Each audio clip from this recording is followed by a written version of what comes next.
outro vídeo para ensinar vocês como fazer água borcável. Se vocês querem aprender, é só vir comigo. Isso serve para vocês fazerem suas amoeba e o que vocês quiserem fazer. Então, gente, vem comigo, eu vou ensinar todos os ingredientes para você.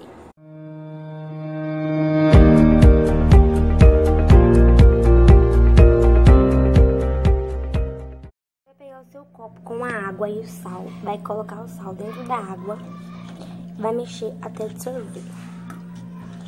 Quando tiver dissolvido tudo, está pronto.